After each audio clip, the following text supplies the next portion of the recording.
Bienvenue sur Cœur de Savoie Web TV, mes chers amis. Installez-vous confortablement, on va passer un bon moment ensemble.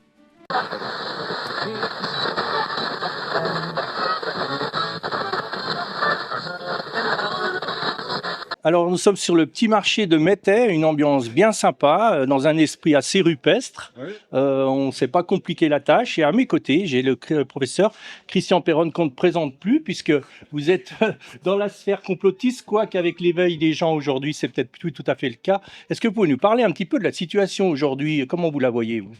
Effectivement, il y a beaucoup de gens en France et dans d'autres pays qui se réveillent de plus en plus parce qu'ils ont été tellement manipulés. À chaque fois, ils manipulent par la peur, hein. C'était la technique qu'utilisaient les nazis d'ailleurs pour contrôler les populations. Donc il y a eu l'histoire du Covid qui était complètement manipulée, fabriquée. Ça commence à péter de partout. Moi, je suis venu ici près d'Annecy pour parler d'abord de la maladie de Lyme, Oui. cette maladie qui touche beaucoup les personnes à la campagne, y compris le bétail, et est transmise par les tiques. Et ça a toujours été interdit pendant plein de pays dans le monde de reconnaître cette maladie dans sa forme chronique. Et on a inventé des tests diagnostiques qui étaient nuls pour diagnostiquer le moins de monde possible. On a dit qu'avec 3 semaines d'antibiotiques, on était guéri. C'est complètement faux. On laisse crever à petit feu des millions de malades dans le monde. Tout ça, c'était pour protéger l'armée américaine. Parce Oui. que, alors maintenant, ce qui me fait très plaisir, c'est que toutes ces histoires militaires sont révélées grâce à la déclassification des documents de la CIA. Oui. Alors, les Américains n'étaient pas les seuls en cause. Ça a commencé avec les nazis, les Japonais.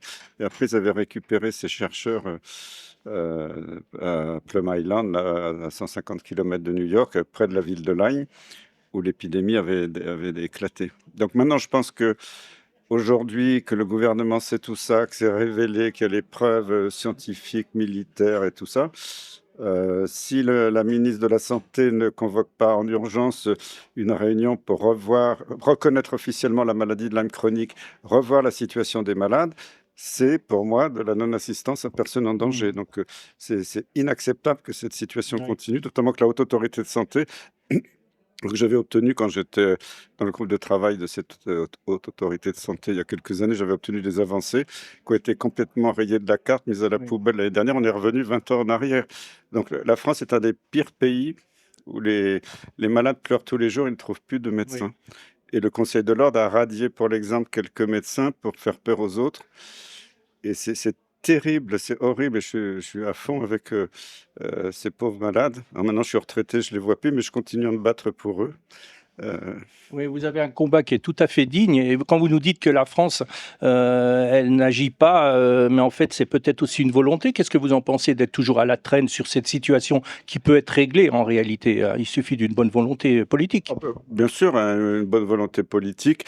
Il faudrait virer les experts qui sont sous influence, qui font de la désinformation depuis des années et des années. Et ça peut être. Il y a toutes les publications scientifiques qui prouvent l'existence de la maladie de Lyme chronique, avec le docteur Alexis Lacoune. Alors, c'est publié à la fois en anglais et en français, toute une revue sur la mauvaise qualité des tests diagnostiques, sur la preuve que la forme chronique existe, tout ça, avec toutes les références scientifiques, il y en a plein. Alors, quand je vois les opposants, les professeurs officiels là, qui disent ça n'existe pas, c'est pas prouvé, c'est honteux. J'ai honte pour eux. Et c'est déchirant de voir tous ces malades paralysés, qui ont des problèmes cardiaques, qui peuvent plus travailler, qui peuvent plus s'occuper de leur famille, et qu'on leur dise non, c'est une maladie imaginaire, c'est dans votre tête. C'est franchement dégueulasse. Donc je demande à la ministre de la Santé en urgence, c'est pas dans 6 mois, c'est maintenant, de réunir, maintenant quand il y a toutes les preuves qui sont sorties dans le monde, il faut changer tout, il faut renverser la table et refaire des nouvelles recommandations qui reconnaissent officiellement la maladie de Lyme chronique, qu'on mette des millions d'euros pour la recherche. La recherche a totalement été censurée pendant des mois et des années. Il faut que c'est non-assistance à personne en danger, je le répète. Oui, en fait, on vit quelque chose de similaire à 2020 lorsqu'il y a eu la pandémie, ou on la traduira comme on veut, mais en tout cas, il y a cette il y avait déjà cette volonté d'empêcher justement les dissidents, les paroles libres de dire la vérité. Et vous, aujourd'hui, vous êtes en lumière finalement, parce que on vous reconnaît en fait votre combat. Vous êtes de plus en... Enfin, je veux dire, c'est digne de dire la vérité. Et c'est même la base, le b.a.-ba d'un médecin de soigner les gens. Or, ils ont appliqué quelque chose qui est tout à fait contraire. Ah oui, c'est horrible et c'est totalement contraire au serment d'Hippocrate, à la science. Alors, moi, je m'étais déjà battu pour Lyme depuis plus de 20 ans. C'est pour ça que quand le Covid est arrivé, je dis, ah non, bon sang, il recommence la manipulation. C'est pour ça que tout de suite, j'ai vu la supercherie du Covid et je me suis battu. Et maintenant, je suis ici aussi près d'Annecy parce que j'ai rencontré beaucoup d'éleveurs. Ils étaient très nombreux, c'était très touchant, qui ont parlé de leur souffrance parce qu'il y a la même manipulation pour la dermatose bovine. Enfin, moi, je l'appelle pas dermatose bovine contagieuse. C'est pas une maladie contagieuse ou exceptionnellement. C'est-à-dire que c'est pas un contact direct de vache à vache, surtout qu'une vache qui a des symptômes, normalement, on doit l'isoler pour la laisser au contact des autres. C'est une maladie transmissible. Il faut que ce soit un insecte ou un arthropode comme une tique qui pique et qui pompe du sang. Oui. Donc, il y a les tans, il y a les mouches d'étable, dites mouches charbonneuses ou les tiques. Voilà. Donc, c'est une maladie qui est totalement bénigne. Dans un troupeau, quand un troupeau est contaminé, il n'y a même pas 10% des bêtes qui tombent malades. Alors, ça peut donner des petits nodules sur la peau, couler un petit peu. La vache peut avoir de la fièvre, avoir moins de lait pendant quelques temps. Mais le témoignage des éleveurs, c'est que après, elles guérissent assez rapidement toutes seules. Et la mortalité, elle est très très faible. Je crois qu'en France, on a peut-être recensé 1 ou 2 veaux, parce que les veaux sont plus fragiles que les adultes, Oui. qui seraient décédés. Mais la totalité des décès en France, c'est les abattages ordonnés par les préfets, par les vétérinaires, ce qui est totalement honteux. Et l'abattage ne sert strictement à rien. C'était prouvé. Il y a eu d'autres pays qui ont fait l'abattage. Je crois qu'il y a eu Israël et je ne sais plus quel pays. Et d'ailleurs, l'Union européenne, dans ses textes officiels, qui date déjà un petit peu, mais disait cette dermatose, il suffit d'isoler les bêtes malades, de mettre le reste du troupeau en quarantaine pour être sûr qu'il n'y ait pas de nouveaux cas. Et quand on a passé la date de la quarantaine, le troupeau est déclaré sain. Puis les vaches qui ont fait la maladie sont immunisées à vie, contrairement aux vaccins qui immunisent peut-être 1 an, 2 ans. En plus, là, on demande aux éleveurs de faire une deuxième injection. Et puis, la supercherie monumentale, c'est que on a abattu des troupeaux vaccinés. C'est comme dans le Covid. Dans le Covid, on a abattu des humains. Quand on a tué les vieux qu'on interdisait de prendre à l'hôpital sans l'avis de la famille, qu'on les a achevés au Rivotril intraveineux dans les maisons de retraite, c'est scandaleux. Donc, tout ça, c'est pour détruire la paysannerie française. Faut pas... Cette maladie, c'est une maladie bénigne. Et il y a des traitements, il y a les antibiotiques, la doxycycline, la citromycine, des antiparasitaires, l'ivermectine qui marchent, des traitements à base de plantes. Et puis surtout, il faut lutter contre les vecteurs, on n'en parle jamais. Donc il y a des répulsifs naturels. Il y a avec des plantes, bon, je ne veux pas tout détailler là, mais ça existe. Il y a des Non toxiques pour l'homme, quoi. et qui ne sont pas du tout toxiques. Et il y a des pièges à mouches qu'on peut mettre dans les étables pour capter tous ces insectes transmetteurs. Donc, l'abattage, aucun intérêt, il suffit d'isoler les bêtes malades. Il y aura pratiquement très, très, très peu de mortalité. Et quand je vois la ministre de l'Agriculture qui annonce « Oh, c'est une maladie dangereuse, toutes les vaches vont mourir », c'est complètement faux. C'est comme on nous avait dit que le Covid, c'est une maladie très dangereuse, tout le monde va mourir. Il n'y a aucune augmentation de mortalité pendant le Covid par rapport à une grippe un peu forte. Sauf qu'il y a eu quand même, il faut leur rendre hommage malheureusement, il y a eu des personnes très, très âgées avec des très gros facteurs de risque qui sont morts pendant le Covid. Mais il y a la mortalité au moment du Covid, ce n'était pas pendant l'épidémie, parce que les vagues étaient de moins en moins fortes. C'était quand on a commencé les campagnes de pseudo-vaccins ARN messager. D'accord. Alors pour faire le lien avec la dermatose nodulaire transmissible, pas contagieuse, des bovins, le vaccin actuel, c'est un vaccin à virus atténué, donc ce n'est pas un mauvais vaccin forcément, mais on ne sait pas très bien combien... Donc ça donne une mini-maladie. Non, il ne déclenche pas la maladie, c'est un virus qui est atténué, que quand vous êtes vacciné contre la fièvre jaune, vous pouvez faire une mini-fièvre jaune. Si vous êtes vacciné contre la rouge, vous pouvez faire une mini-rougeole. Donc c'est la maladie, mais qui est due au virus vaccinal atténué. Donc c'est une maladie qui n'est pas grave du tout. Et moi, je pense que quand on a vacciné massivement des centaines de bêtes, des milliers, que juste quelques jours après, comme par hasard, il y avait des cas de dermatose, en fait, c'était une dermatose bénigne due au virus vaccinal et pas du tout au virus sauvage. Et normalement, par le test PCR, il y a un test PCR qui s'appelle DIVA, on peut distinguer le virus vaccinal du virus sauvage. Et malheureusement, les autorités n'utilisent pas le test d'IVA. Normalement, les agriculteurs devraient avoir un résultat écrit, quel labo a fait le test, quelle méthode. Et dans les textes européens, ils ont le droit d'exiger une contre-expertise par un laboratoire agréé. Mais le problème, c'est qu'il n'y a pas de laboratoire agréé indépendant. Oui, Donc, tout ça, c'est du c'est déjà pipeau. un problème. Ouais. C'est du pipeau. Alors, je rassure les gens, pour l'instant, d'abord, c'est une maladie qui n'est pas du tout transmissible à l'homme. Le vaccin, il n'est pas dangereux pour l'homme, et même s'il n'est pas terrible, bon, il n'y a aucun risque. Mais le problème, c'est qu'ils sont en train de travailler à un nouveau vaccin ARN messager. Oui, c'est ça. Et là, ce serait terrible. D'accord. Donc, il faut... Parce que, pour l'instant, j'ai l'impression qu'on est en phase de test. Ils ont démarré des petits foyers comme ça pour tester comment on allait soumettre les éleveurs, quelle allait être leur résistance. Quand on pense qu'on a envoyé, il y avait quelquefois des milliers de gens qui étaient venus soutenir des éleveurs dans les élevages. On a quand même envoyé la troupe, des hélicoptères, Oui, oui. on les a gazés, C'est des disproportionné. des chars d'assaut de la gendarmerie, Oui. les fameux centaures. C'est honteux qu'on ait fait ça à nos paysans. Une grosse pression qui s'exerçait sur eux, on les a fait chanter. En réalité, c'est ça le problème. Beaucoup étaient convaincus que les vaccins feraient quelque chose, mais moi, le ressenti qu'on a beaucoup sur les vaccins, c'est que les gens se posent la question justement par rapport à l'ARN Mais messager. pour l'instant, il n'y a pas d'ARN Il n'y a messager pas d'ARN, donc on a sur vos la confirmations. dermatose. Ça, c'est bon pour l'instant, mais Ok, s'ils commencent à mettre en place des obligations, si l'année prochaine c'est un nouveau vaccin ARN messager, là, ce sera une autre chanson. ok. Et alors, ce qui est dégoûtant, c'est que dans des communes, dans des cantons, bon, les trois quarts des éleveurs ont fini par céder parce qu'on leur a dit si vous n'acceptez pas, on va abattre votre troupeau.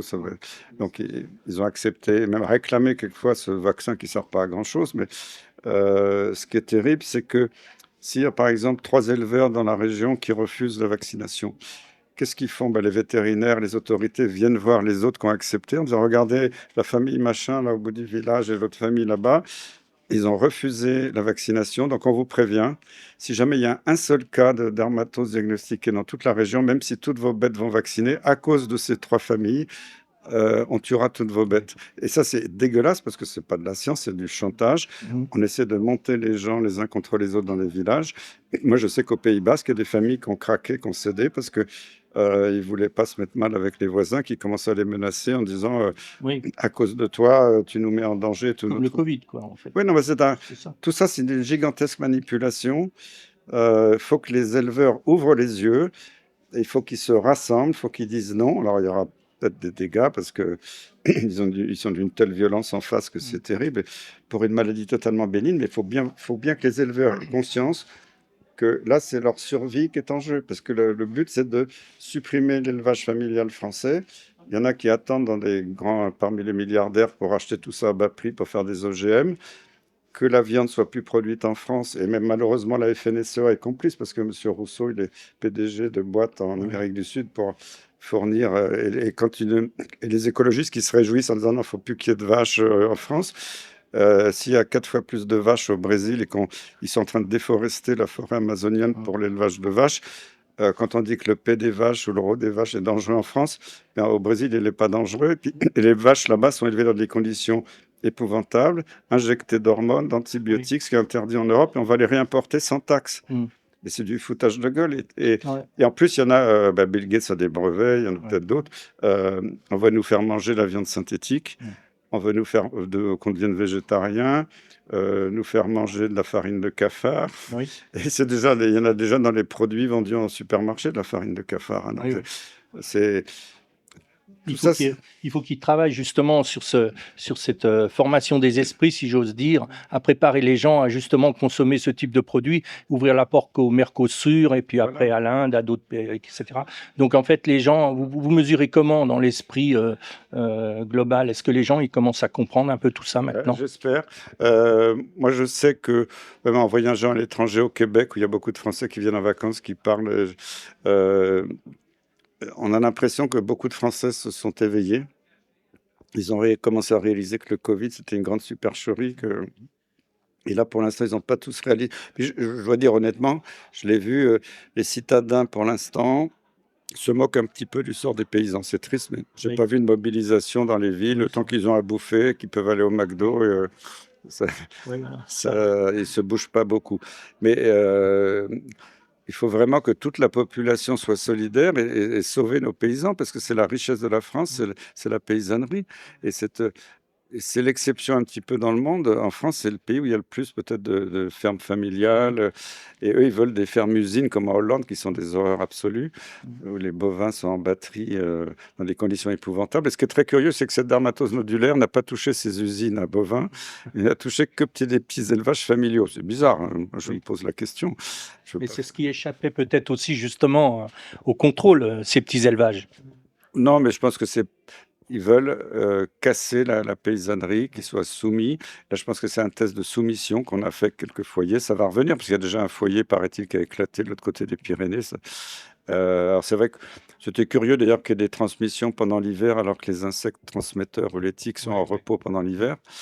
Mais là, avec le printemps, ça va sûrement revenir. Il faudrait juste que les paysans mettent de côté leurs vaches malades, attendent qu'elles guérissent, mettent en quarantaine le reste du troupeau. Mais il n'y a même pas besoin, je dirais, de toute cette armada des services vétérinaires qui ne font que aller à l'encontre de la santé des animaux, de la santé publique. On a vu la même chose avec le Covid, hein. Ouais, ici. Alors ici en Savoie, pays paysan, hein, ici c'est un pays où il y a beaucoup d'élevage, des petites exploitations, et on a pu vivre, nous, en tant que médias, une destruction non seulement des exploitations des bêtes, mais aussi des familles, parce que ça a généré vraiment, ça a vraiment foutu en l'air, toute une vie d'ambition, et on a vu des gens en détresse, ouais, la jeunesse, des jeunes exploitants, hein, de 25 ans, complètement perdus. Donc aujourd'hui, je veux dire, ça se traduit par une souffrance, quoi. Ah ben, je le vois parce que j'étais au Pays Basque récemment, là je suis en Savoie, au contact des éleveurs, on lit là, la détresse dans leurs yeux parce qu'ils sont impuissants.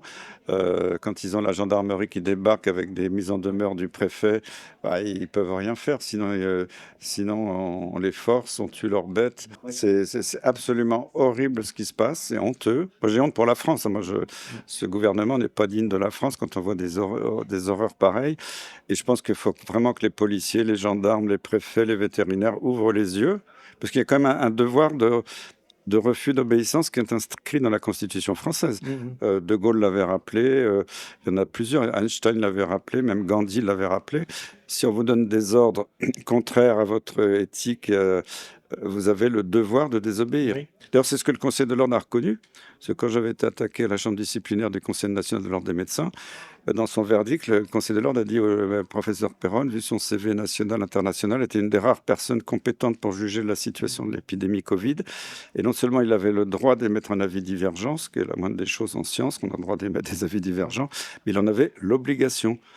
Donc moi, j'avais l'obligation de parler parce que ce qui se faisait était contre nature, était immoral, et qu'on a violé le peuple français avec cette histoire de Covid. Et là, ça recommence pour tuer nos éleveurs. Donc cette maladie, c'est un prétexte total. C'est une maladie, je rappelle, bénigne. Et il faut que ça cesse, parce qu'après ils vont nous sortir encore, je sais pas quoi, demain la variole de la brebis. Déjà ils ont massacré tous les poulets et obligé tous les fermiers dans les pays occidentaux à vacciner pour une grippe aviaire qui ne se transmet pratiquement jamais à l'homme.